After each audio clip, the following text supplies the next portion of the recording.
Welcome back to another Real Talk Reaction. This one's for Scrubs, Season 4, Episode number 13. Please don't forget to like and subscribe. Hit that notification bell as well. Tell a friend to tell a friend. We watch Scrubs, people. Thank you. Alright, just one comment from the last episode from Eric, who says, this was actually the first Scrubs episode I ever watched. I caught it as a rerun on Comedy Central on a Saturday afternoon.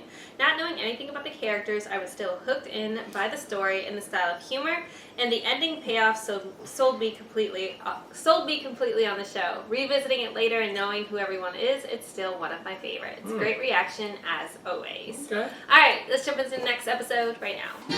It's been a long road, but over the past 2 months, Elliot and I have totally rebuilt our friendship. Incoming! Good morning. Coach Chiefy, got you a little something, something? Thank you. And I actually got you a little something.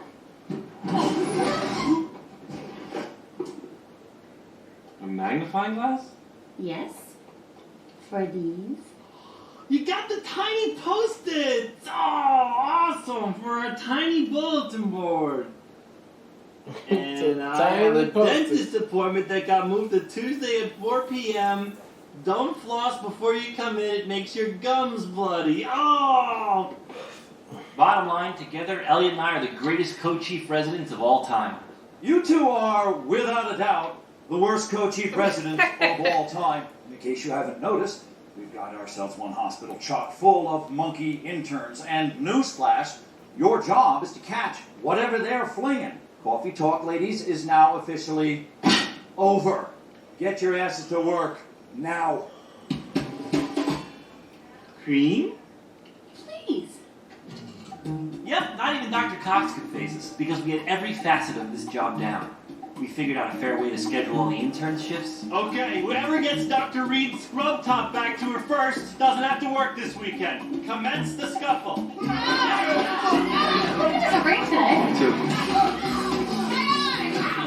We knew how to protect the interns from Dr. Kelso. Look, Brent, is it? Son, please tell me you come with the money-back guarantee, because I'd like to get something useful, like a can of Brent remover. I mean, for God's sake, Brent, when are you gonna wake up and use that Rock that you have been calling your skull. We got this. I mean, We got this. even Oh, a blind God. squirrel occasionally finds a nut. He's And gone. look, Brent, you're doing fine. Still, it's not like we didn't keep the interns on their toes. I mean, that was actually, it felt like they were actually helping them, though. So, Lonnie, get in here and see the effects of cirrhosis of the liver. Jimmy, you knew I was gonna do that. But it was still very startling. Here's your shirt, Dr. Reed. Wow, Daisy. Enjoy your weekend, you little scrapper. So, Daisy, I was supposed to ask you, can Lonnie have his lower lip back? It's my trophy. Oh. His lower lip. Hey, this guy's coding. Don't get me wrong, I can handle a code, but every so often, every single thing that can conceivably go wrong with a patient goes wrong at once. He's in DF. We've lost an airway. He's blown a pupil. Okay, just give me a second, alright? I call these train wreck codes, and they're not... Now, let's apply the same thing to Mrs. Classic Kostuba. We know this isn't the first time she's experienced abdominal pain. What else do we know about her? You know what, JD? I've got to run. Are you okay here? Yeah, I got this. Say, that was some real Nancy Drew stuff there. You just pop up like Nancy, I mean, absolutely irrelevant as far as medicine goes, but damn amusing. Don't feel weird because you're threatened by my gift. Many are. Did you feel that you weren't quite annoying enough without adding a delusional sense of grandeur? Because I have to go.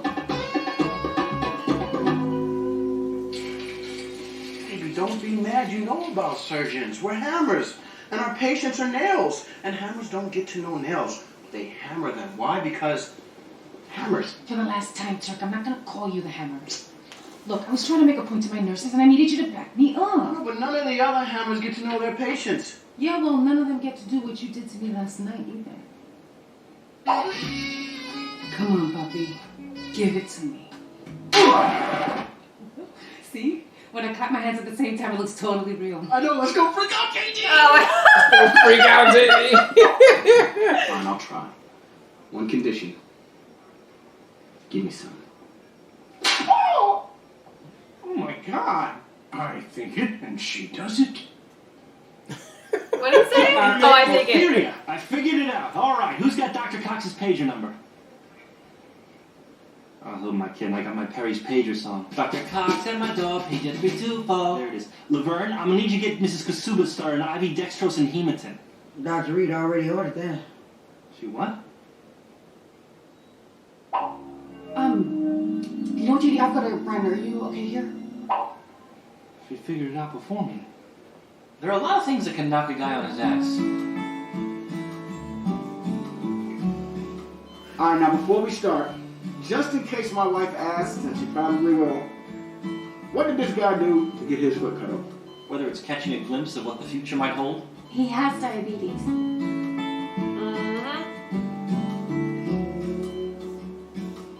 or realizing you've just done the most embarrassing thing in your life.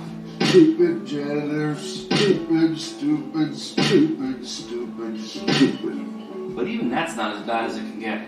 Why didn't you tell me? I just thought that after I bailed you out of that train wreck code that you could, use a win. Great diagnosis there, Bobby. Wasn't me. JD figured it out. Well, then, nice job, Nancy.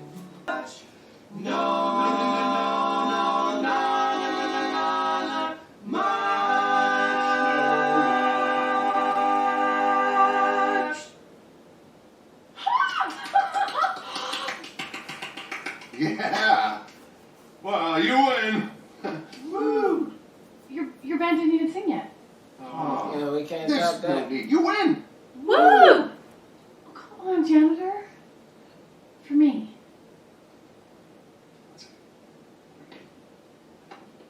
Oh, God. Okay. I don't ask for much. You made this so much Just, worse. staying every now and then. I'd like to be able to communicate with animals. But right now, oh boy, we need a miracle. Hibbleton, whatever that means, on 3. 1, 2, 3. Hibbleton!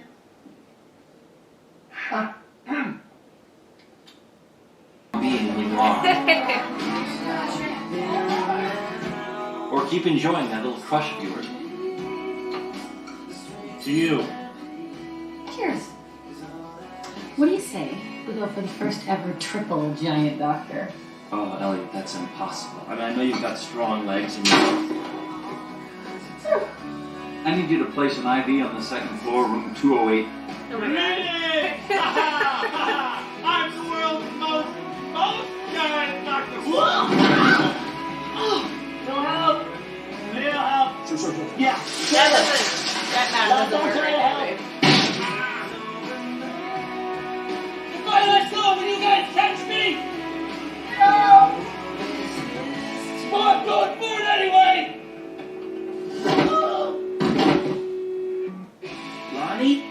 Lonnie! I hate you, JD.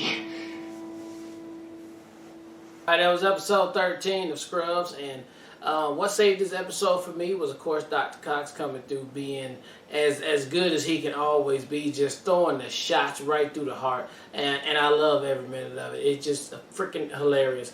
Yeah, the gang is growing up, getting a little bit more maturity. Things are different now. They're not, adolescents as they was when they first came in, and JD and Ellie, they got to recognize the difference in each other right now. In this episode, I thought did a good job for them to,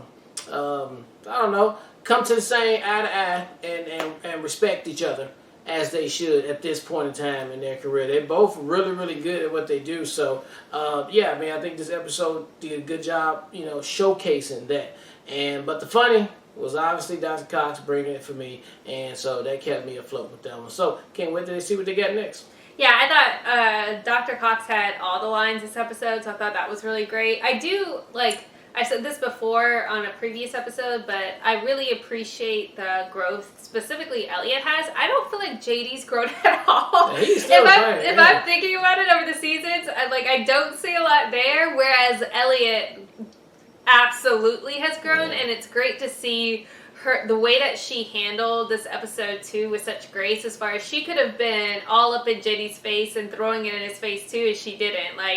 She could have, especially with the way that he was bragging and stuff. So I thought she just had a lot of humility and empathy for his positioning and still came through to give him what he needed in order to navigate the traumatic calls. I can't remember what he called them. Yeah. And I thought it was also, I really liked Carla's line to Turk about the way that he handles his diabetes. I think you and I react that way a lot as far as when difficult health situations come up. We tend to be sarcastic and jokey too, and that's what helps us get through it.